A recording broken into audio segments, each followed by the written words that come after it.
नमस्कार, मी करणसिंह पवार. आपण पाहत आहात न्यूज स्टेट महाराष्ट्र आणि माझ्यासोबत. नमस्कार, मी रुबीना पठाण. तुम्ही पाहताय न्यूज स्टेट महाराष्ट्र आणि मोठी बातमी ती म्हणजे अजित पवारांच्या देवगिरी निवासस्थानी बैठक सुरू आहे.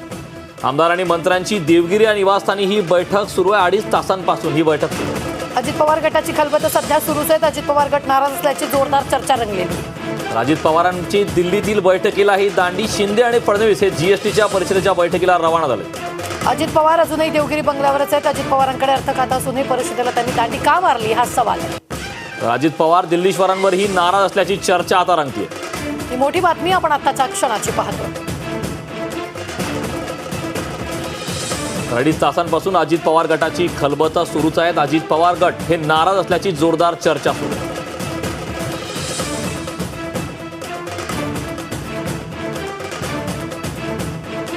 मात्र अजित पवार अजूनही देवगिरी बंगल्यावरच ती सगळ्यात मोठी बातमी आपण आताच्या क्षणाची पाहतो. अजित पवारांकडे अर्थ खातं असूनही परिषदेला दांडी का असा सवाल विचारला जातो. अजित पवार दिल्लीश्वरांवरही नाराज असल्याची चर्चा रंगली.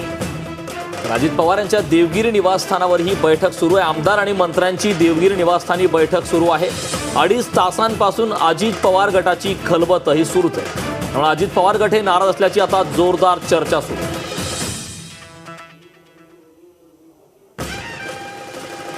शिंदे फडणवीस जीएसटीच्या परिषदेला रवाना. मात्र अर्थ खातं असूनही अजित पवार हे मात्र या परिषदेला त्यांची दांडी आहे. त्यांची अनुपस्थिती नेमकी का अशा प्रकारचा प्रश्न आता निर्माण झाला.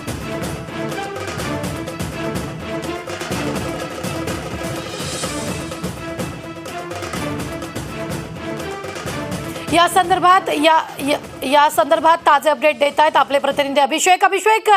सध्या काय ताजे अपडेट आहे? एकीकडे जर आपण पाहिलं तर देवगिरी बंगल्यावरची बैठक अद्याप सुरू आहे. मात्र दुसरीकडे मुख्यमंत्री आणि उपमुख्यमंत्री फडणवीस हे दिल्लीत पोहोचलेले आहेत. अमित शहांच्या घरी दाखल झालेले आहेत. काय ताजे अपडेट आहेत?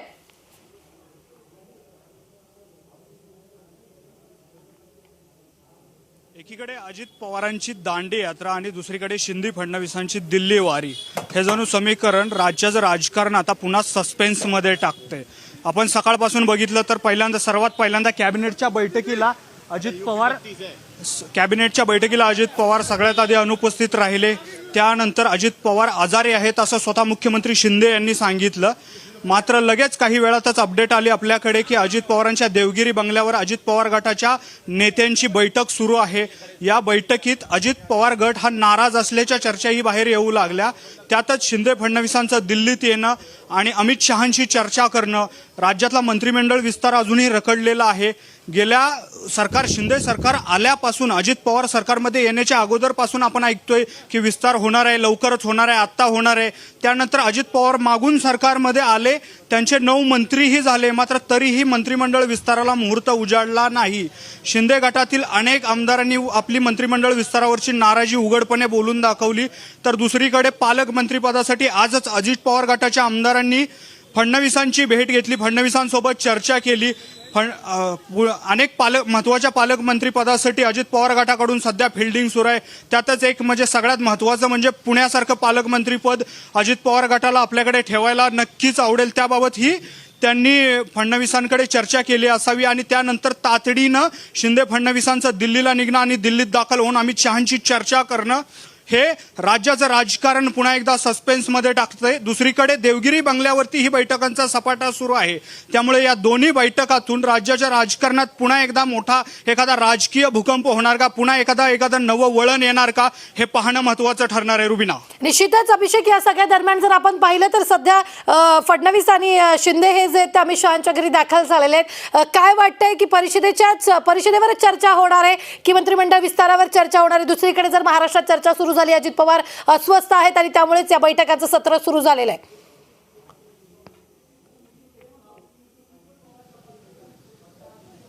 रुबीना, अगदी शिंदे फडणवीस मुंबईकडून दिल्लीला रवाना होईपर्यंत कुणालाही ही बातमी माहीत नव्हती की अजित पवारांच्या घरी बैठका कोणत्या सुरू आहेत. आणि त्यानंतर शिंदे फडणवीस अचानक दिल्लीला रवाना झाले आणि दिल्लीत येऊन बैठक घेणं. 8:05 अमित शहांसोबत त्यांची ही बैठक सुरू झाली आहे आणि अजूनही ही बैठक सुरूच आहे. त्यामुळे नक्कीच राज्यातला मंत्रिमंडळ विस्तार, आरक्षणावरून रान पेटलेलं आहे राज्यात. शिवाय आज नांदेडमध्ये घडलेली दुःखद घटना, त्यानंतर मागे ठाण्यामध्ये अशीच घटना घडली, त्यानंतर सरकारवर होणारी टीका, आरोग्यमंत्र्यांचा राजीनामा मागणं, अशा बऱ्याच गोष्टी आहेत. त्यात सगळ्यात महत्त्वाचे 2 मुद्दे असतील तर मंत्रिमंडळाचा विस्तार आणि आरक्षणाच्या मुद्द्यांवरती अमित शहांसोबत नक्कीच शिंदे आणि फडणवीस यांची विस्तारानं चर्चा सुरू असू शकते. सकाळीच अजित पवार गटाच्या आमदारांनी पालकमंत्री पदाच्या विस्तारासाठी, पालकमंत्री पदासाठी फडणवीसांची भेट घेतली. अभिषेक, असेच आमच्या बरोबर तुम्ही जोडलेले राहा. आम्ही वेळोवेळी तुमच्याकडून या संदर्भातले ताजे अपडेट्स आहेत ते घेत राहणार. तुर्तास आपण काही गेस्ट आहेत ते आपल्या बरोबर जोडले गेले आहेत या सगळ्या विषयावर चर्चा करण्यासाठी. अनिश गाडवे ठाकरे गटाचे आपल्या सोबत आहेत आणि सगळ्यात महत्त्वाचं म्हणजे आपले प्रतिनिधी येथील सुमेध आपल्या सोबत जोडले गेलेले आहेत. सुमेध, या सगळ्याच्या हालचाली काय सुरू झालेल्या आहेत? कारण अद्याप अजित पवारांच्या बैठका ज्या आहेत त्या सुरूच आहेत.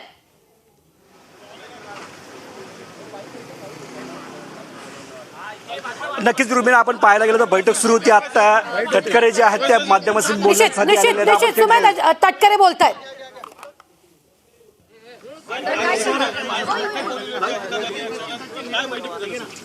सर, दादांची तब्येत कशी आहे सर?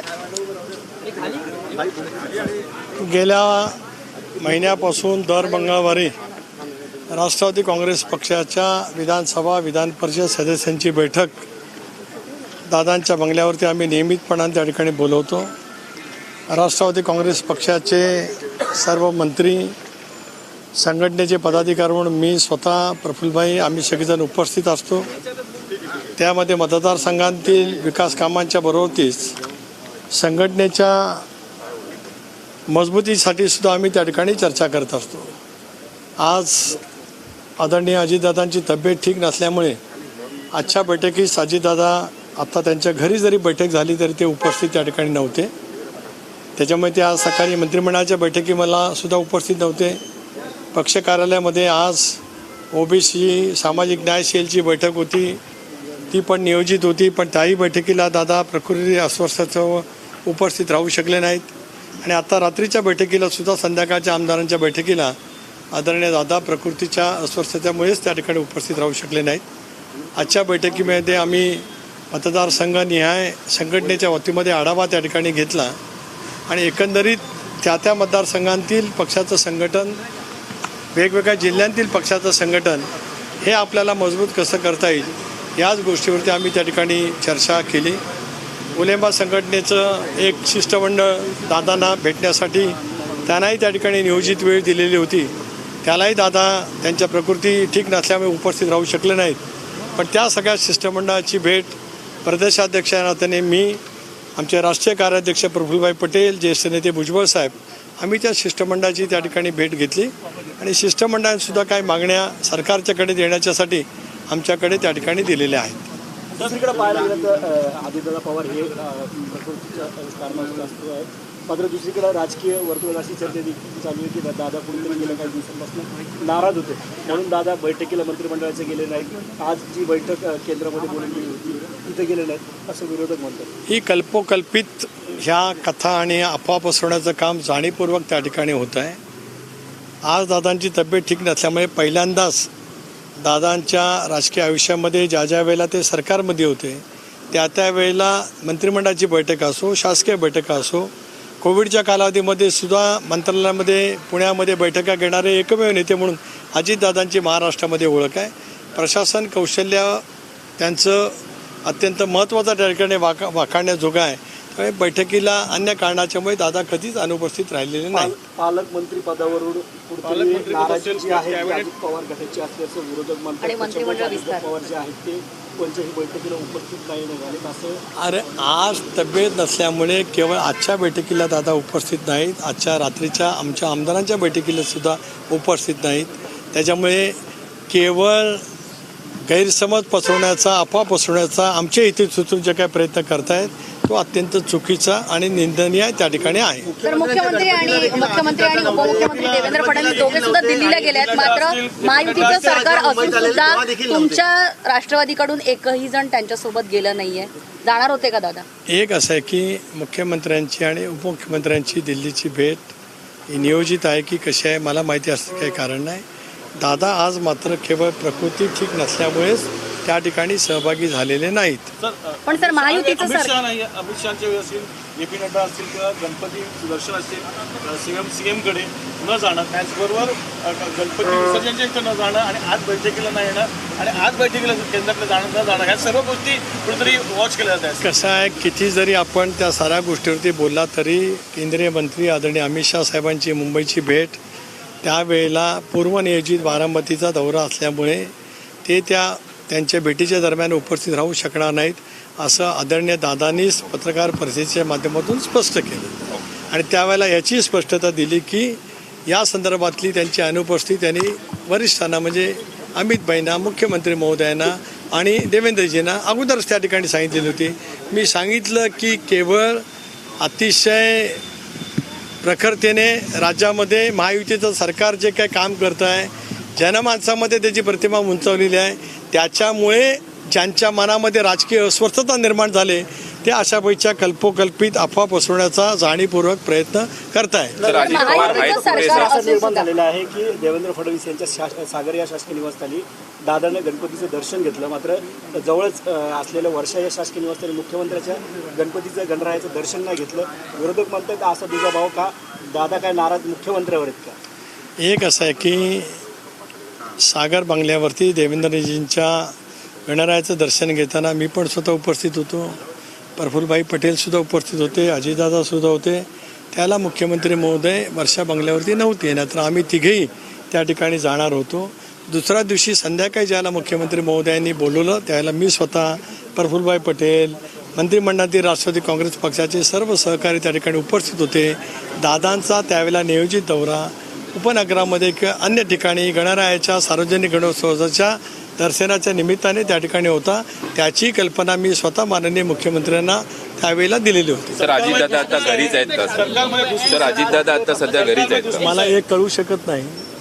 प्रकृती ठीक नसताना आपण या बाबतीतले प्रश्न विचारून का अशापैकीचा गैरसमज निर्माण करण्याचा प्रयत्न करताय? वारंवार मगाशी मी स्वतः येऊन आपल्याला ज्यावेळेला आपल्याशी थेटपणाने संवाद केला, आजच्या बैठकीला ते उपस्थित नाहीत असं मी अधिकृत प्रदेशाध्यक्ष म्हणून सांगितल्याच्या नंतर असे प्रश्न पत्रकारितेमध्ये अभिप्रेत नक्की नाही. सर दिल्लीमध्ये जी बैठक होते त्या चर्चेमध्ये सर विरोधक असं म्हणतायत की सातत्यानं दादाचा चेहरा जो आहे तो कुठे भडक बोलतायत, त्याच्यामुळेच कुठेतरी महायुतीमध्ये खलबत जी आहेत ती झालेली आहे आणि नारीचं सूट जो अजित पवार गटाचा झाल्याचं आपल्याला पाहायला मिळते म्हणते विरोधक म्हणतात. आपण विरोधकांच्या नावाने अनेक प्रश्न विचारले. मी विरोधकांच्या प्रश्नाच्या वतीमध्ये सतत उत्तर दिले की कल्पोकल्पित जाणीवपूर्वक अफवा पसरवण्याचा प्रयत्न विरोधी पक्षाकडनं सातत्याने होतो आहे, उद्याच्या भविष्यामध्ये सुद्धा होईल. पण राज्याच्या महायुतीमध्ये असलेले घटक पक्ष एकजुटीने काम करत आहेत. मुख्यमंत्री एकनाथजी शिंदे, उपमुख्यमंत्री देवेंद्रजी, आदरणीय आमचे नेते अजितदादा पवार आणि मंत्रिमंडळ अतिशय एक दिलाने त्या ठिकाणी काम करत आहे. सर मुख्यमंत्र्यांनी उपमुख्यमंत्री दिल्लीत गेल्या, तिकडे काय चर्चा होणार आहे त्या संदर्भात तुम्हाला काही कल्पना दिली आहे का? मुख्यमंत्री आणि उपमुख्यमंत्री दिल्लीला जे गेले आहेत तिथे जी चर्चा होणार आहे त्याची काही एक कल्पना? असं आहे की शेवटी मुख्यमंत्री उपमुख्यमंत्री दोन्ही ज्यावेळेला दिल्लीला जातात त्यावेळेला त्यांची चर्चा सर्वांच्याकडे होणं अत्यंत अपेक्षित कधीच नाही. पण तुम्ही दिल्लीवरच्या सरकारमध्ये आमचे नेते अजितदादा आहेत. मग ते नाहीये तर तुम्ही किंवा तुम्ही खासदार असून कसं आहे, मला एक कळून समजू शकतच नाही, हे त्याच्यात अपेक्षित येतच नाही. ज्या वेळेला वरिष्ठ पातळीवरती चर्चा असतात, ज्यावेळेला मुख्यमंत्री उपमुख्यमंत्र्यांजवळ चर्चा असते त्यावेळेला ते जातात, ज्यावेळेला पक्षाचे प्रमुख म्हणून जातात त्यावेळेला अनेक वेळेला दिल्लीच्या बैठकीमध्ये मी प्रफुल्लभाई त्या ठिकाणी सहभागी झालेलो आहोत. त्याच्यामुळे आजच्या बैठकीचा वेगळा अनवार्थ करण्याची अजिबात आवश्यकता नाही. भाजप जे म्हणते की ते मोठा भाऊ आहेत, भाजप जे म्हणते ते मोठा भाऊ आहेत, पाहायला मिळते 6 भारतीय 3 असं पॉईंटवर समोर येतोय, 3 राष्ट्रवादी हात दुखले. 12 जागांच्या बाबतीमध्ये उच्च न्यायालयामध्ये याचिका प्रलंबित त्या ठिकाणी आहे. सर्वोच्च न्यायालय निकाल दिल्याच्या नंतर कोणातरी एका व्यक्तीने उच्च न्यायालयामध्ये याचिका त्या ठिकाणी दाखल केलेल्या जनहित याचिका, त्या संदर्भातला निर्णय झाल्याच्या नंतर याच्यातलं योग्य वाटप नक्की त्या ठिकाणी होईल. 7 दिवसाचं अल्टिमेटम वगैरे देण्यात आलं असं काय आहे का सरकारला किंवा अजितदादांच्या नाराजीवर? कोणाकडनं अल्टिमेटम? अजितदादांकडनं. सगळं निराधार असं मी वारंवार त्या ठिकाणी सांगतोय. कुठल्याही पद्धतीचा कसलाही अल्टिमेटम कोणाकडनं नाही. आम्ही एकत्रित आहोत. आगामी येणाऱ्या निवडणुका मजबूतीने महाराष्ट्रामध्ये NDA म्हणून आम्ही लढवणार. महायुती म्हणून विधानसभेच्या निवडणुकीला एक दिलाने सामोरं जाणार आहोत. धन्यवाद. हेमंत पाटील यांनी खासदार असं तटकरेंनी यावेळी म्हटलंय. सरकार वजा अजितदादा आमचे नेते असल्याचं देखील तटकरेंनी यावेळी म्हटलं. आजच्या बैठकीचा वेगळा अर्थ काढू नये असं देखील तटकरेंनी म्हटलेलं. प्रकृती बरी नसल्यानं दादा कॅबिनेटला गैरहजर होते. तर या बैठकीत म्हणजे दिवसभर देवगिरीवर जी बैठक सुरू होती त्यात देखील अजितदादा नव्हते असं तटकरेंनी यावेळी बोलताना म्हटलेलं. या सगळ्याच विषयांवर चर्चा करण्यासाठी आपल्या सोबत जोडले गेलेले आहेत अनिश गाडवे ठाकरे गटाचे, उमेश पाटील NCPचे आणि आपले प्रतिनिधी देखील आपल्यासोबत काही वेळातच जोडणार आहेत. मात्र या सगळ्यांवर भाजपचे सहमुख्य प्रवक्ते अजित चव्हाणजी देखील आपल्याबरोबर जोडले गेलेले आहेत. सविस्तर चर्चा जी ती आपण या सगळ्यांवर करणार आहोत. मी अजितजींकडे जाते सर्वात आधी.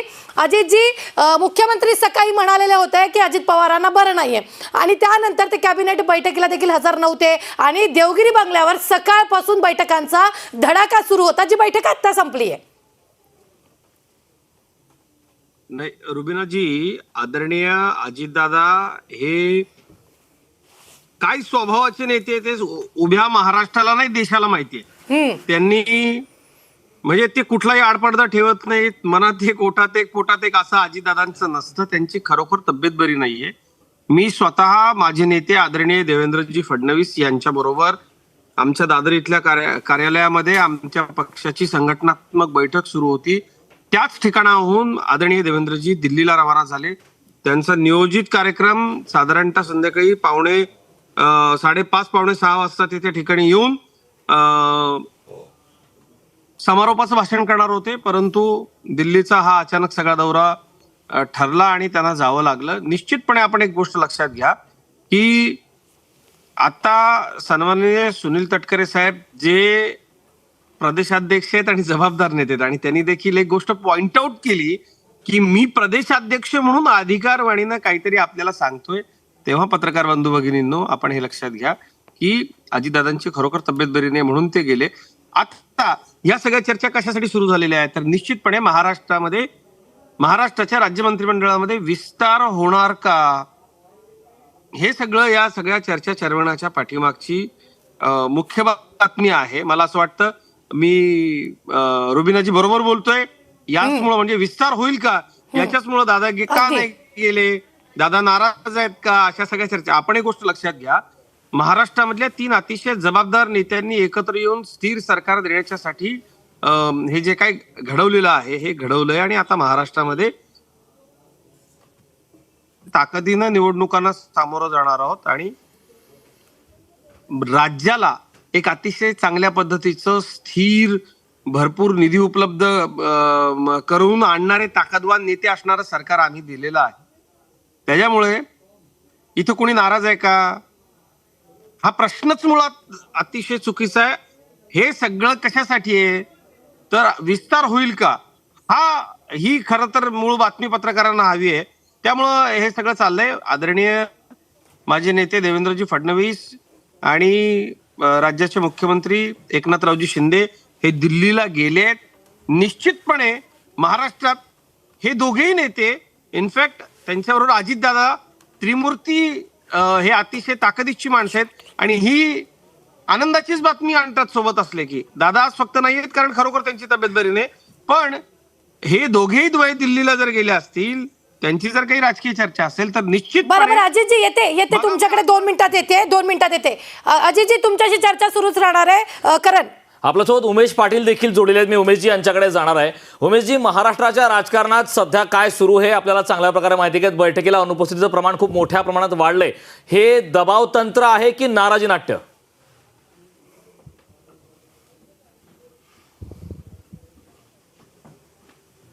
उमेशजी आवाज पोहोचतोय? माझा आवाज येतोय ना? येतोय बोला. अजितदादांना नाराज असतील तर ते नाराजी देखील अतिशय स्पष्टपणे व्यक्त करतील असे ते अगदी स्पष्ट नेते आहेत. अशा पद्धतीनं ते घरी बसून नाराजी व्यक्त करणार नाहीत किंवा मंत्रिमंडळाच्या बैठकीला अनुपस्थितीत राहून अशी नाराजी व्यक्त करणाऱ्यापैकी ते नाहीत. ते जबाबदार नेते आहेत. उभ्या महाराष्ट्रामध्ये वेगवेगळे प्रश्न निर्माण झालेले आहेत. आज आपण पाहतोय की नांदेडच्या रुग्णालयामध्ये गंभीर स्वरूपाचं त्या ठिकाणी घटना घडलेली आहे आणि अशा पार्श्वभूमीवर केवळ कुठलं तरी राजकीय हेतू डोक्यामध्ये ठेवून अशा पद्धतीनं वागणारे हे नेते नाही आहेत. अनेक वर्ष सार्वजनिक जीवनामध्ये काम करत असताना जबाबदारीनं त्यांनी प्रत्येक त्यांची जी जबाबदारी आहे ते पार पाडलेली आहे. आणि ते आजारी असल्यामुळं ते केवळ मंत्रिमंडळाच्या बैठकीला अनुपस्थितीत राहिले.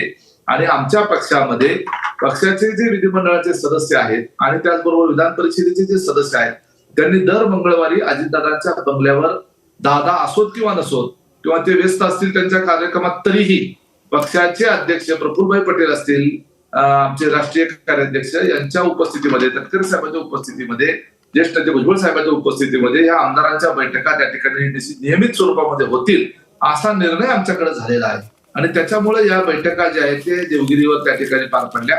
त्याच्यामध्ये आज दिवसभर बैठकांचा धडाका जो शब्द वापरला त्यामध्ये राज्यामध्ये आमच्याकडे जवळपास आज 25 पर्यंत. बरं उमेशजी, जसं तुम्ही म्हणाला त्या प्रश्नाशी आम्ही सहमत आहोत की तुमच्या बैठका वारंवार होत असतात, पण आजचाच दिवस का निवडला? कॅबिनेटची बैठक आजच होती. सगळ्यात महत्वाचं म्हणजे अर्थखातं अजितदादांकडे आणि त्याच वेळेला जीएसटी परिषदेला दांडी मारणं ही मोठी गोष्ट आहे.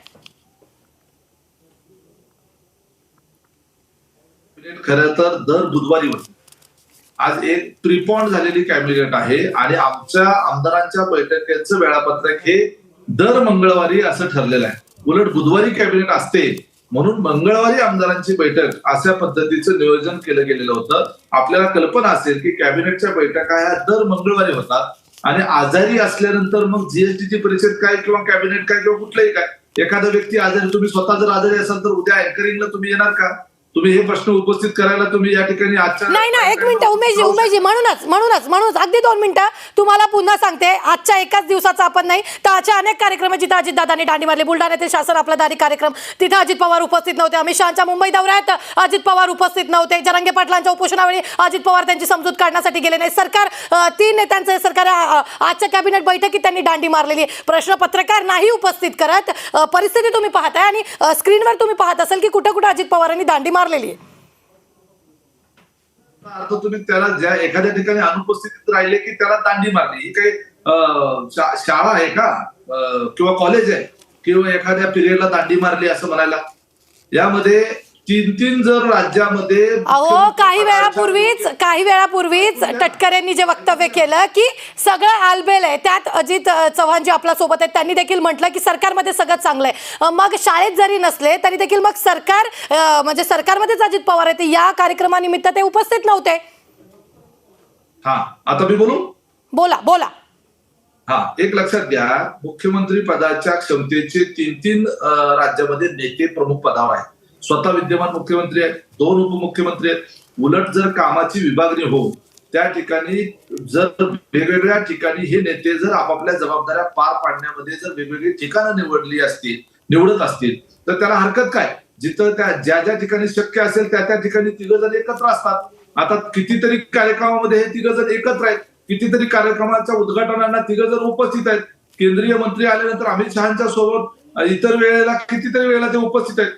देशाचे पंतप्रधान आले होते. येते तुमच्याकडे येते उमेशजी, येते. अनिशजी बोला. ही सगळी परिस्थिती तुम्ही पाहताय, काय वाटतंय? पहिली प्रतिक्रिया.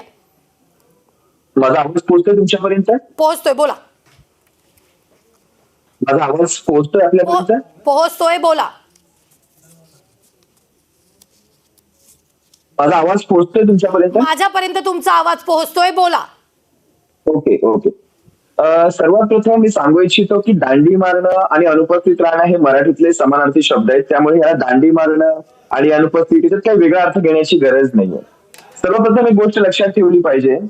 आता उमेश पाटील साहेबांनी सांगितलं की ह्यांचं सगळं सुरळीत चालू आहे. चला आपण मानून चालूया सगळं सुरळीत चालू आहे, पण ते सुरळीतपणा आम्हाला दिसत नाहीये. तुमचा सुरळीतपणा समाज माध्यमांवर उघड दिसून येतोय. काय चाललंय तुमच्यामध्ये ते. सगळ्यात प्रथम एक गोष्ट लक्षात घ्या, अजित पवार साहेब आज आजारी आहेत असं मानून जरी चाललो, चला आहेत ते आजारी असं म्हटलं तरी, कोविडच्या काळामध्ये अजित पवार साहेबांनी महाराष्ट्र आजारी असताना काम केलंच की, समजलं.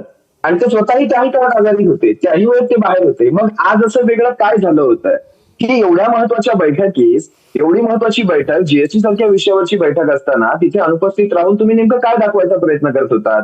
आता दुसरी गोष्ट लक्षात घ्या, तुम्ही मगाशी एक पाढा वाचलात, त्या पाढ्यामध्ये तुम्ही सांगितलं कुठे कुठे अनुपस्थित होतात. त्याच्यामध्ये सगळ्यात महत्वाच्या ठिकाणी साहेबांनी दांडी मारलेली आहे, अजित पवार साहेबांनी दांडी मारलेली आहे.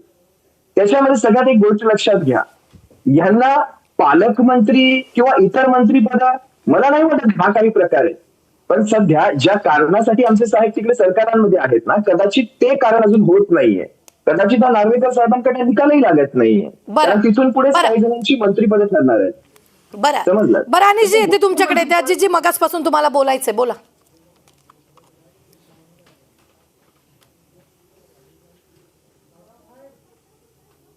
कार्यक्षमतेवरती या सगळ्या गोष्टींमुळे काही परिणाम होतोय का, तर अजिबात होत नाहीये. जसं तटकरे साहेब म्हणाले, कपोलकल्पित या सगळ्या स्टोरीज आहेत. तसंच आहे रुबिनाजी, तुम्हाला आठवत असेल, मला असं वाटतं की काही महिन्यांपूर्वी तुम्हीच अँकर होता आणि 15 दिवस आधी महाराष्ट्राच्या राजकारणात काय भूकंप होईल याचा सुतोवाच मी न्यूज स्टेटच्याच कार्यक्रमात केलं होतं आणि सांगितलं होतं की कार्यक्रम रेकॉर्ड करून ठेवा. तर मी आधी आपले 2 प्रतिनिधी आपल्या सोबत आहेत, त्यांच्याकडे जाते. सगळ्यात महत्त्वाचं म्हणजे मी आधी अभिषेककडे जाते, जे दिल्लीतून आपल्या बरोबर जोडले गेलेले आहेत. अभिषेक, काय ताजे अपडेट मिळत आहेत? अमित शहांच्या बंगल्यावर मुख्यमंत्री आणि फडणवीस पोहोचलेले आहेत. काय ताजे अपडेट मिळत आहेत? कोणत्या विषयावर चर्चा सुरू आहे? अगदी 30 सेकंदांमध्ये अभिषेक.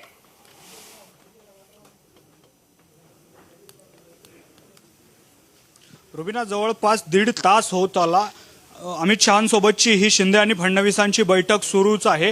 तर दुसरीकडे तटकरेंनी सांगितलं की अजित पवार नाराज नाहीत, अजित पवारांची तब्येत ठीक नसल्यामुळे अजित पवार बैठकीला नव्हते. मात्र अजित पवार भाजप सोबत जाण्याआधीही असंच सांगत होते की मी मरेपर्यंत राष्ट्रवादीतच राहणार आणि हे त्याच्यानंतर अजित पवार हे भाजप सोबत गेलेच. या बैठकीमध्ये आतमध्ये चर्चा काय सुरू आहे याचा सविस्तर तपशील आतापर्यंत आपल्यापर्यंत आलेला नाही. अभिषेक, मी तुमच्याकडून या विषयीचा वेळोवेळी अपडेटेड आढावा जो आहे तो घेणार आहे. सुमेध, तुमच्याकडे येते. सुमेध, सध्या तुम्ही तटकरेंशी देखील माध्यमांनी त्यांनी संवाद साधलेला आहे. यावेळी तटकरेंनी काय म्हटलेलं आहे तुम्हाला माहिती आहे? अजित पवार बैठकीत नव्हते असं त्यांनी म्हटलेलं आहे. काय ताजे अपडेट आहे तुमच्याकडे?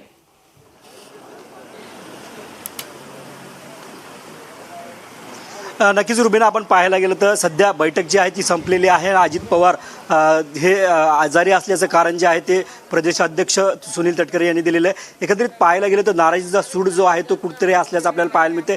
युतीच्या सरकारमध्ये नाराजीचा सूड कायम असल्याचं आपल्याला पाहायला मिळते. आता जवळपास 1.5 वर्ष सरकारला झालेलं आहे आणि पुन्हा एकदा नाराजीचा सूड जो आहे तो आपल्याला पाहायला मिळते. जवळपास 2019 ते 2023 चालत आलेलं आहे. पूर्ण सरकार कुठलंच टिकलेलं नाही. हे सरकार टिकल का हे देखील पाहणार रुबिना. बरं सुमेध, मी तुमच्याकडे देखील येते. तुमच्याकडून ताजे अपडेट घेत राहणार आहेत. थेट जाते अजितजींकडे. करण, अजितजी, एक महत्त्वाचा प्रश्न असा आहे की खरं तर आपण जसं म्हणताय की सर्व काही आलबेल आहे, मात्र थोडा जर विचार केला की देवेंद्र फडणवीस यांच्या अगदी जवळचे नेते गोपीचंद पडळकर आणि मोहित कंबोज असं सर्व ठिकाणी परिचित आहे. मात्र मोहित कंबोज यांनी मागे काही दिवसापूर्वी ट्विट केलं होतं आणि त्यानंतर डिलीट देखील केलं आणि गोपीचंद पडळकर यांचं एक वादग्रस्त वक्तव्य देखील आपण ऐकलं असेल. त्यांच्या परवानगी विना तर असे वक्तव्य त्यांनी केलेले नसतील. मात्र या वक्तव्यांचा नेमका अर्थ काय म्हणायचा आणि अगदी त्याच वेळी अजित पवार यांची अनुपस्थिती कायम आहे. अगदी अमित शहा आणि नड्डांच्या देखील कार्यक्रमाच्या दरम्यान त्यांची अनुपस्थिती होती. यावरती आपण काय सांगाल? करणजी आणि रुबिनाजी, आपल्या दोघांनाही मी मगाशी ब्रेकला जाण्यापूर्वी सांगत होतो की महाराष्ट्रातली सगळ्यात मोठी राजकीय घडामोड, तिचा गौप्यस्फोट किंवा तिची ब्रेकिंग आपण न्यूज स्टेटवरती केली होती माझ्या कार्यक्रमात 15 दिवस आधी. मी आपल्याला सांगितलं होतं आणि मी तेव्हाही सांगितलं होतं की आपण हा कार्यक्रम रेकॉर्ड करून ठेवा. हो, आणि आज तुम्ही अजितदादा नाराज आहेत का असा तुमचा स्पष्ट प्रश्न आहे. तटकरे साहेबांनी सांगितलं, आपल्याला राष्ट्रवादी काँग्रेसचे प्रवक्ते माझे मित्र उमेश पाटील यांनी सांगितलं, मी सांगतो आहे, असं अजिबात नाही. पण आता हा कार्यक्रम सुद्धा आपण रेकॉर्ड करून ठेवू. बरं, त्याचं कारण असं आहे की दिल्लीला देवेंद्रजी गेल्यानंतर महाराष्ट्रासाठी कायम ते आनंदाची बातमी घेऊन येतात. सध्या जगदंबा नवरात्र सुरू झाल्यानंतर कुणाला पावते याकडे आपण बारीक लक्ष ठेवा. पण न्यूज स्टेट महाराष्ट्र गोवाचा हा कार्यक्रम पुन्हा नवरात्र सुरू झाल्यानंतर आपल्याला दाखवण्यासाठी उपयोगी ठरेल की आपल्या कार्यक्रमामध्ये सर्वात आधी अशा पद्धतीची बातमी चर्चिली गेली किंवा चालवली गेली किंवा एखाद्या पाहुण्यानं त्याबद्दल चर्चा केली.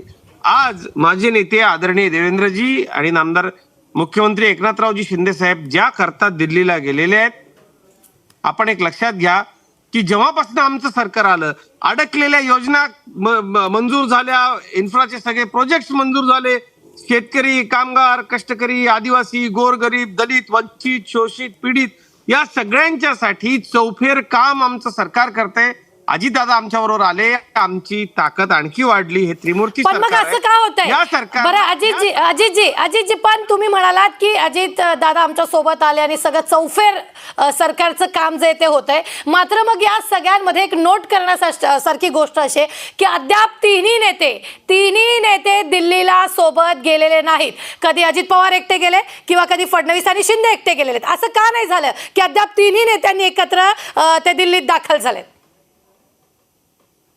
राजकारण सांगून करायचं नसतं, राजकारण समोर करायचं नसतं. राजकारण असतं आणि राजकारणामध्ये एक गोष्ट आपण कायम लक्षात ठेवली पाहिजे की राजकारणामध्ये सांगून गोष्टी होत नाहीत. शेवटी राजकारण काय आहे, तर राजकारण हे आहे की आपल्या माणसांना अधिकाधिक संधी मिळावी आणि त्यांना अधिकाधिक जनतेची सेवा करण्याकरता अधिक वेळ मिळावा, संधी मिळावी, त्यांना काम करता यावं. माझं आपल्याला इतकंच सांगणं आहे, न्यूज स्टेट महाराष्ट्र गोवाचा हा कार्यक्रम आपण रेकॉर्ड करून ठेवा.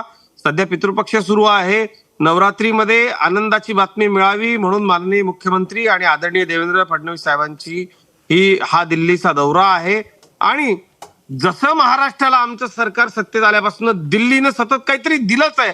आपण बघा की इतक्या मोठ्या प्रमाणावरती पैसा आला महाराष्ट्रासाठी, इतक्या मोठ्या प्रमाणावरती प्रोजेक्ट आले, असं मागच्या काळामध्ये घडलं होतं का? तर अजिबात घडलं नव्हतं. जे कोण आमच्यावरती आता मगाशी पत्रकार विरोधकांच्या नावानं प्रश्न विचारत होते, पण त्यांनाही माझं उत्तर आहे की अजितदादा नाराज आहेत, शिंदे साहेबांकडचे काही आमदार नाराज आहेत. हे जे प्रश्न आपण विरोधकांच्या नावानं विचारता, त्यांची नाराजी सुद्धा दूर होणार आहे. त्याचं कारण असं की या महाराष्ट्राच्या जनतेला पुन्हा एकदा MVA सारखा नरकवास घडू नये याकरता माझे नेते देवेंद्रजी फडणवीस सज्ज आहेत. ते या सगळ्यातनं अतिशय चांगला मार्ग काढतील. आनंदाची बातमी महाराष्ट्राला पुन्हा एकदा मिळेल. ती अशी असेल की अधिक काम करण्यासाठी लोक उपलब्ध असतील, अधिक पैसे केंद्राकडून मिळतील, अधिकच्या योजना मंजूर होतील, अधिक महाराष्ट्र ताकदवान बलवान होईल. यात मला तरी शंका वाटत नाही. त्यामुळं कोण नाराज आहे या सरकारमध्ये? दादा नाराज आहेत का? ही सगळे फार जबाबदार नेते आहेत. अजितदादा नाराज असण्याचं कारणच नाही, पण जे कोण नाराज आहे त्यांची नाराजी सुद्धा या दिल्ली वारीनं मिटेल. किंबहुना ही दिल्ली वारी त्याचसाठी आहे असा माझा महाराष्ट्रातल्या सर्व लोकांना असं माझं सांगणं आहे किंवा असा माझा दावा आहे. आपण निश्चितपणे एक लक्षात घ्या की देवेंद्र फडणवीस यांनी ज्या वेळेला या सगळ्याचं शिवधनुष्य उचललंय, जसं समृद्धीचं शिवधनुष्य लोक म्हणत होते इतक्या लाखो कोटी रुपये कसे तुम्ही उभे करणार, जसं ते पेललं आणि यशस्वी करून दाखवलं तसं ते यशस्वी करून दाखवतील. कारण तो खमक्या राजकारणी आहे, धमक आहे त्यांच्यामध्ये. नक्कीच मी अनिशजी यांच्याकडे जाणार आहे. अनिशजी, मागच्या काही घडामोडींचा विचार केला तर एक मुस्लिम आरक्षणासंदर्भातलं देखील उदाहरण देता येईल. त्या ठिकाणी देखील भाजपचा तर विरोध होताच, मात्र मुख्यमंत्री एकनाथ शिंदे यांनी देखील अजित पवार यांच्या त्या बैठकीला बोलवलेल्या अनुपस्थिती होती. आणि त्यानंतरही अशा अनेक घडामोडी घडतायत. जरांगे पाटलांच्या वेळी देखील ऐनवेळी अजित पवार हे अनुपस्थित होते. मात्र या सर्व गोष्टींचा विचार केला तर अजित पवार यांना देवेंद्र फडणवीस यांच्याशी डील करणं सध्या कठीण जातं असं वाटतंय का सत्तेमध्ये? पर्यंत पोहोचतोय फक्त मला हो म्हणा. आपण साप सोडून जे भोई धोपटतोय, सगळ्याची सल आहे ना मुख्यमंत्री पद, सगळ्याचा पोपट मेला हे जाहीर कधीच करणार नाही. पोपट मेलेला आहे यांचा, पण तो मेलेला पोपट सांगणार नाहीत. लक्षात घ्या. हे मगाशी मला शिवधनुष्य उचललंय, पैसा येतोय, काय शिवधनुष्य उचललं नाही, शिवधनुष्य चोरलाय आमच्याकडचा. लक्षात घ्या. ते पैसा येतोय, महाराष्ट्रात इन्व्हेस्टमेंट सगळं सोडून द्या. तुम्ही आपसामध्ये काय चाललंय ते सांगा.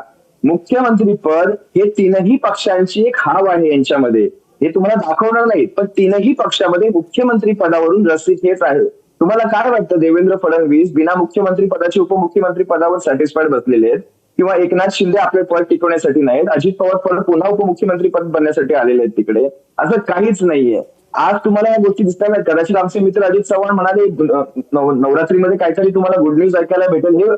हे ज्योतिषाचं काम फार चांगलं करतात आणि खरंच नवरात्रीमध्ये चांगली गुड न्यूज देखील ऐकायला मिळणार आहे. अजित चव्हाण साहेब, तुम्हाला देखील एक गुड न्यूज ऐकायला मिळणार आहे.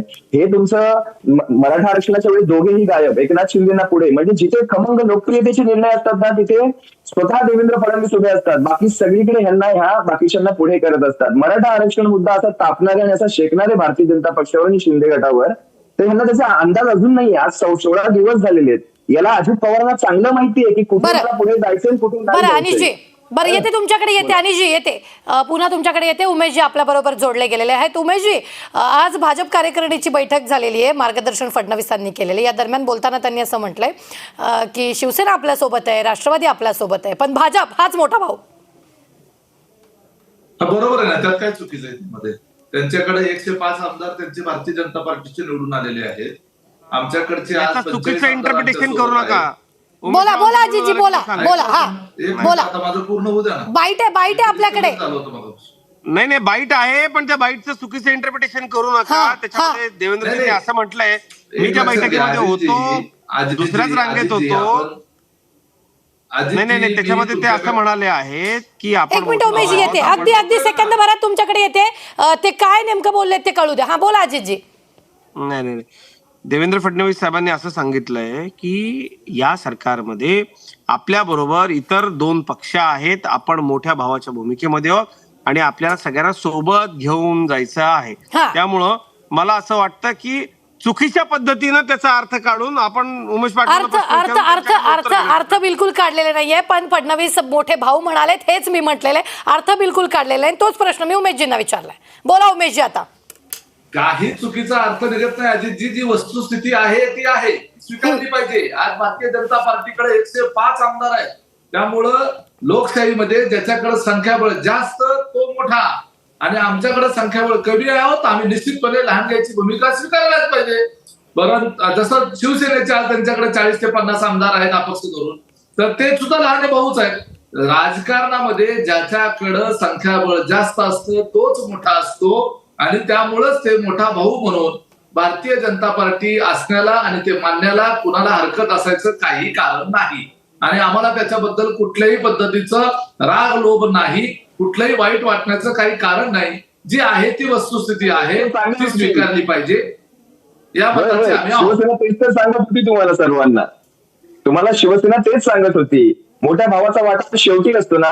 मग यांना 2.5 वर्षामध्ये काय त्रास झाला शिवसेनेचे होता? आमदार 50% आले तरी शिवसेनेला आपण अजून मोठा भाऊच आहे असंच वाटत होतं.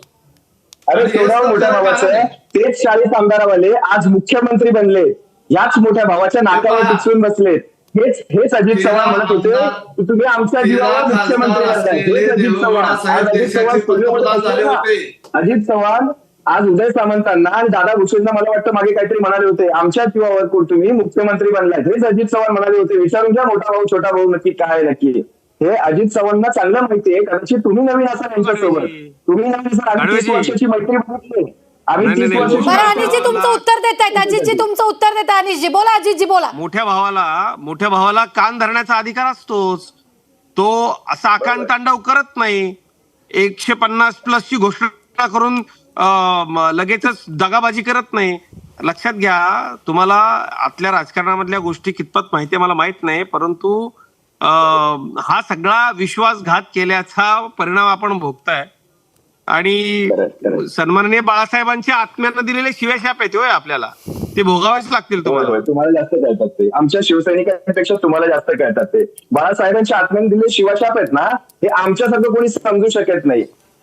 आता आम्ही बघा ना कशी तुमच्यावर उलटवतोय ते. शिवसेनेची मैत्री बघितलात, तुम्हाला शिवसेनेची माहिती नाही साहेब. बरं करा. बरं अनिशजी बरं उद्धव ठाकरेंचा नीचपणा, उद्धव ठाकरेंचा कोतेपणा, उद्धव ठाकरेंचा खोटारडेपणा, हे सगळं पाहिलंय आम्ही. विश्वासघात पाहिलाय की कशा पद्धतीनं आपण शेवटच्या क्षणापर्यंत आमचा वापर करून घेतला. ते आम्ही पाहिलंय. भारतीय जनता पक्षानं. नक्कीच मी पुन्हा उमेशजी यांच्याकडे जाणार आहे. उमेशजी, खरं तर अजित पवार हे थोडेसे अनप्रिडिक्टेबल लीडर आहेत असं म्हणायला काही हरकत नाही. बहुधा ते तसं सांगत नाहीत, मात्र त्यांच्या कृतीतून त्यांची नाराजी ही वारंवार दिसत आहे. राष्ट्रवादीमध्ये असताना तशा भरपूर घटना घडल्या होत्या. सध्या ज्या घडामोडी घडत आहेत, आपण किती जरी सर्व आलबेल आहे असं म्हणत असाल तर कदाचित गोपीचंद पडळकर यांचं वादग्रस्त वक्तव्य आपल्याही जिवारी नक्कीच लागलं असणार आहे. आणि त्यानंतर मोहित कंबोज यांनी ट्विट केलं होतं की मुख्यमंत्री होण्यासाठी 145 आमदार लागतात, 45 नाही. या सर्व घडामोडीवरती आपली नेमकी काय प्रतिक्रिया? कारण याआधी आपण म्हणालात की पत्रकार हे काही पत्रकारांना सवय अशा प्रकारच्या बातम्या देण्याची, मात्र त्याला भरपूर मोठा असा आधार आहे आणि त्याची यादी खूप मोठी आहे. उमेशजी, ठीक आहे. आपल्याला कसं आहे की आम्हाला आनंद याच्या गोष्टीचा आहे की अजितदादा हे असं महाराष्ट्रातलं अद्वितीय अशा स्वरूपाचं व्यक्तिमत्व आहे की ज्यांच्या आजारी पडण्याच्या आणि एखाद्या दिवशी एखाद्या कार्यक्रमाला अनुपस्थित राहण्याच्या वर मोठ्या बातम्या होतात, दिवसभर त्याच्या चर्चा होतात. ही आमच्यासाठी एक प्रकारे आनंदाची बातमी आहे. परंतु ज्या गोष्टीला काही तथ्य नसतं त्या गोष्टीवर चर्चा होऊ नये. महाराष्ट्राच्या भल्याची, हिताची आणि महाराष्ट्राच्या प्रगतीच्या विषयाच्या अनुषंगानं चर्चा होण्याची अपेक्षा आहे. राजकारणामध्ये प्रत्येक गोष्ट संशयानं पाहिली जाते. त्याच दृष्टिकोनातून मीडिया सुद्धा आता प्रत्येक हालचालीकडे संशयानं पाहतोय. पडळकरांचा उल्लेख आपण केला. ज्या पडळकरांचा अजितदादांनी डिपॉझिट जप्त केलेला आहे अशा पडळकरांवर जे साखळी चोरीच्या आरोपात अटक असलेले पडळकरांना आम्ही फारसं महत्व देत नाही आणि त्याच्यावर बोलून आम्हाला आमचं महत्वही आम्हाला त्या ठिकाणी त्यांचं महत्व. मात्र उमेशजी, मी अजितजी यांच्याकडे जाणार आहे. अजितजी, खरं तर भारतीय जनता पार्टी हा शिस्तप्रिय आणि शिस्तीचं पालन करणारा पक्ष अशी भाजपची ओळख आहे. वरिष्ठांशी चर्चा केल्याशिवाय कुठल्याही प्रकारचे वक्तव्य खालच्या लेवलचे म्हणजे खालच्या स्तराचे नेते देखील करत नाही अशा प्रकारचं नेहमीच चर्चा असते. मात्र कुठलेही आमदार किंवा मंत्री अशा प्रकारचं एकतर वादग्रस्त वक्तव्य करतात आणि तेही अगदी देवेंद्र फडणवीस यांच्या जवळचे आहेत. याचा नेमका काय अर्थ समजायचा? नाही, प्रत्येक वेळी या आचारसंहितेचं पालन एखाद्या व्यक्तिविशेष कडून होईल असं नसतं करणजी. आणि पडळकरांच्या प्रतिक्रियेनंतर आपण सन्माननीय देवेंद्रजी फडणवीस साहेबांची प्रतिक्रिया आपण ऐकलीच असेल. त्यामुळे मला वेगळं बोलण्याची त्यात काही गरज नाही. आणि मी आपल्याला काय सांगतोय की यातली जी बातमी आहे ना, या बातमीचा अँकर तुम्हाला मी ऑलरेडी दिलेला आहे करणजी, शबानाजी. ही जी चर्चा सुरू आहे आज न्यूज स्टेट महाराष्ट्राच्या माध्यमातून, महाराष्ट्राच्या घराघरामध्ये नेमकी काय बातमी आपल्याला अपेक्षित आहे त्याचा अँकर मी आपल्याला दिलेला आहे. तो आपल्या विश्वासू पत्रकार सहकाऱ्यांच्या साथीनं आपण डेव्हलप करा आणि ती बातमी महाराष्ट्रापर्यंत वेळेआधी आपण पोहोचवा. अजितदादा नाराज आहेत ही आजच्या दिवसाची खरंच बातमी नाहीये. बातमी काय आहे ती मागच्या सेगमेंटमध्ये मी आपल्याला सांगितलंय. त्यामुळे त्या बातमीच्या अँगलनं अधिक शोध पत्रकारिता करून आपल्याला काय वेगवेगळे अँगल्स त्याचे महाराष्ट्र समोर आणता येतील याचा आपण दोघांनी विचार करा. निश्चित. अजितजी पत्रकार आम्ही आहोत आणि पत्रकार तुम्ही राहिलेला, ज्येष्ठ पत्रकार राहिलेला तुम्ही. मात्र ताजे अपडेट हेच आहेत, अजित पवारांनी गेल्या काही दिवसांपासून कार्यक्रमांना हजेरी नाही लावली. तर आपण ताजे अपडेट आणि त्यावर जास्त बोलतो. पत्रकारिता यांनी आता पत्रकारांना. बरं, आणि जी एक मिनिट येते, आणि जी तुमच्याकडे येते, आणि जी येते आणि जी येते अजितजींकडून उत्तर घेऊ द्या मला. सिनियर आहेत ते आमचे, उत्तर घेऊ देत. आजचा अँगल हा देवगिरीकडे असताच कामा नये. आजचा अँगल दिल्लीकडेच असला पाहिजे. तो देवगिरी टू दिल्ली आपण थोडा, आणि मला माहिती आहे न्यूज स्टेट महाराष्ट्राकडे अतिशय सोर्सफुल पत्रकारांची टीम आहे. आपण ही बातमी डेव्हलप केली तर आता या क्षणाला महाराष्ट्रातली सगळ्यात मोठी बातमी न्यूज स्टेट महाराष्ट्रावरती सुरू आहे. कृपया मला माहिती आहे म्हणजे पुन्हा नाही अजितजी इथं म्हणताय सरकारमध्ये सगळं आलबेल आहे आणि तुम्हीच आम्हाला या बातमीतला त्रिकोण शोधायला सांगताय आणि ती बातमी न्यूज स्टेटवर फ्लॅश करा असं म्हणताय, बरोबर? मी आपल्याला मागच्या सेगमेंटमध्ये जो उहापोह केला त्याचा धागा पकडून आपण ती उमेशजी अजितजींच्या प्रत्येक शब्दाकडे तुम्ही लक्ष देऊ नये का? बोला अजितजी, बोला. मी आपल्याला तेच सांगतोय, आदरणीय अजितदादा पवार हे नाराज आहेत का किंवा ते कसे नाराज आहेत या बातम्या आपण चालूच नका. आज महाराष्ट्राच्या जनतेला नवरात्रात जे आनंदाची बातमी मिळणार आहे त्याच्या संदर्भामध्ये दिल्लीत घडामोडी सुरू आहे. त्यामुळे देवगिरीचं जे बातमीचं केंद्र आहे ते आपण दिल्लीला करा असं आवाहन मी आपल्याला करतोय. आपल्याकडे सोर्सफुल पत्रकारांची टीम आहे, ते या बाबतीतल्या अधिक आतल्या बातम्या आपल्याला सांगतील.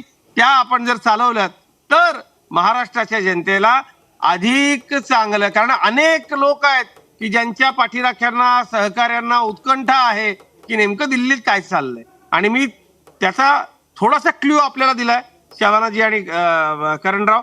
मला असं वाटतं बातमी ही आहे, दादा नाराज आहे ती बातमीच नाहीत, कारण दादा अतिशय जबाबदार नेते आहे. तो तटकरे साहेबांनी जे आपल्याला सांगितलं त्यानंतर तरी याबद्दल काहीतरी किंतु परंतु ठेवणं आणि सरकारच्या कार्यक्षमतेवर कसं होतं, एखाद्या गोष्टीनं सरकारच्या कार्यक्षमतेवरती काही परिणाम झालाय का? अजिबात झालेला नाहीये. आजवर महाराष्ट्राच्या इतिहासात इतक्या कार्यक्षमतेनं काम करणारं सरकार पाहिलं नसेल. इतकं हे 3 नेत्यांच्या नेतृत्वाखाली सरकार काम करतंय. नवरात्र अतिशय आनंदाचं असणार आहे. दिल्लीकडे आपण सरकार रुख आलं, वळवा, महाराष्ट्राचं भाग्य आहे. एवढंच मी सांगेन. उमेशजी, तुम्ही अजितजींचं स्टेटमेंट ऐकलेलं आहे का?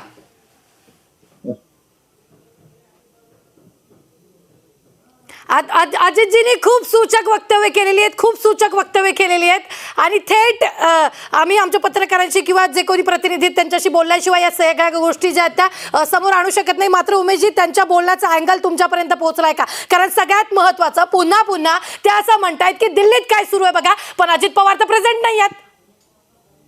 एक लक्षात घ्या, फटाके तयार ठेवा उमेशजी, फटाके तयार ठेवा. की दादा आजारी आहेत आणि आजारी असल्या कारणानं ते आज मंत्रिमंडळाच्या बैठकीला देखील उपस्थित राहू शकले नाहीत. आमच्या पक्षांतर्गत जी काही बैठका आमदारांच्या होत्या त्याला ते उपस्थित राहू शकले नाहीत. मग ते दिल्लीला कसे काय जातील? आणि आजकाल जे काही अनेक डिजिटल माध्यमं उपलब्ध आहेत, जर अत्यंत आवश्यक वाटलं तर दादा फोनवरून किंवा जसं आता आपण झूमवर आपण बोलतोय तशा पद्धतीनेही ते चर्चेमध्ये सहभागी होऊ शकतात. ते फिजिकली त्या ठिकाणी उपस्थित नाहीत. कदाचित त्यांनी त्या संदर्भामध्ये अगोदर चर्चा केली असेल, कदाचित फोनवरून मुख्यमंत्री देवेंद्र फडणवीस यांनी दादांच्या बरोबर चर्चा करून मग ते दिल्लीला गेले असतील. अतिशय उत्तम पद्धतीचा समन्वय तिघांमध्ये आहे. ज्या वेळेला हे सरकार तिघांचं एकत्रित म्हणून तयार झालेलं आहे त्यावेळेला होण्याच्या अगोदरच अनेक प्रकारच्या चर्चा आणि अनेक प्रकारच्या कन्क्लुजनवर येऊनच ते फायनल झालेलं असतं. त्यामुळे एवढ्या तेवढ्या गोष्टीसाठी कुठं कोण नाराज होत नसतं. नाराज व्हायला हे काही लहान मुलं नाहीयेत. अनेक वर्ष सार्वजनिक जीवनामध्ये आणि महत्वाच्या पदावर काम केलेली सगळी माणसं आहेत. उद्याच्या काळात निवडणुकीला सामोरं जायचं आहे. अशा काळामध्ये भविष्यातलं आपल्याला कशा पद्धतीनं चांगलं प्रेझेन्स आपल्याला राज्यापुढे आणता येईल याचा ते विचार करतायत. त्यामुळे तुम्ही ज्या पद्धतीनं ही मांडणी करताय त्या मांडणीमध्ये काहीही तथ्य नाही. बरं उमेशजी, मान्य. अजितजी, मी मान्य केलं की तीन नेत्यांचं सरकार आहे, 3 पक्षाचं सरकार आहे, सगळं आलबेल आहे, सगळ्या तुमच्या बोलण्याने मी सहमत झाले. मात्र तुम्ही म्हणालात, आता तुमचा शब्द आहे की दिल्लीत काय होतंय त्याच्याकडे लक्ष द्या, आम्ही दिल्लीत काय होतं याच्याकडे लक्ष देतो. मग दिल्लीत जो विचार होणार आहे, दिल्लीत ज्या बैठका होणार आहेत, दिल्लीत जो निर्णय घेतला जाणार आहे त्यात अजित पवार उपस्थित नाही आहेत. पुन्हा एकदा मी आपल्याला तेच सांगतो की आज दादा प्रकृती अस्वास्थ्यामुळं उपस्थित नाहीये, परंतु यामध्ये त्यांचा विचार घेतला गेला नाही किंवा ते घेतला जाणार नाही असं अजिबात नाहीये. जे घडेल ते या सरकारमध्ये सहभागी सगळ्यांच्यासाठी आनंदाचा असेल, त्यांच्या पाठीराख्यांसाठी आनंदाचा असेल. अनेक दिवस जी बातमी आतुरतेनं ऐकण्यासाठी कान आसुसले होते अनेक समर्थकांचे. मला म्हणजे आतापर्यंत तुम्ही सूचक वक्तव्य करत होतात, आता मला असं एक सूचक वक्तव्य करावं असं वाटत होतं की या चर्चेदरम्यान शिंदे गटाचं देखील कोणतरी या चर्चेत सहभागी असायला हवं होतं. बरं अजितजी, अगदी काही मिनिटांचा वेळ माझ्याकडे राहिलेला आहे. प्रतिनिधी मुंबईवरून एक आहे, दिल्लीवरून एक आहे, त्यांच्याकडून ताजे अपडेट घेते. सुमेध, काय ताजे अपडेट आहेत?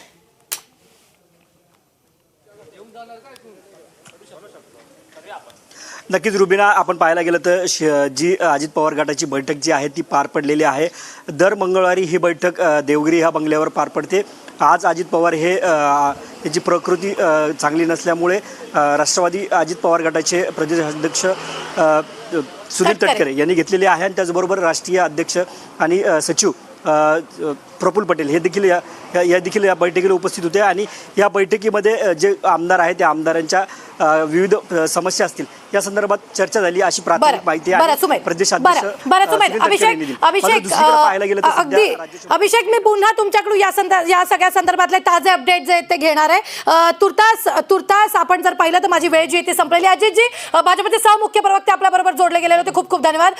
उमेश पाटील जी आपल्या सोबत होते, खूप खूप धन्यवाद उमेशजी. आणि जी खूप खूप धन्यवाद ठाकरे गटाचे नेते आपल्या बरोबर जोडले गेले होते, खूप खूप धन्यवाद. ताजे एकूणच या सगळ्या विषयांवर चर्चा जी झाली ती, मात्र पुन्हा एकदा हा प्रश्न अद्यापही अनुपस्थित आहे आणि सगळ्यात महत्त्वाचं म्हणजे अजित पवार या सगळ्या दरम्यान का अनुपस्थित आहेत, नेमकं काय घडणार हे पाहणं महत्त्वाचं आहे. प्रत्येक अपडेट न्यूज स्टेट महाराष्ट्र तुमच्यापर्यंत पोहोचवणार आहे. नमस्कार.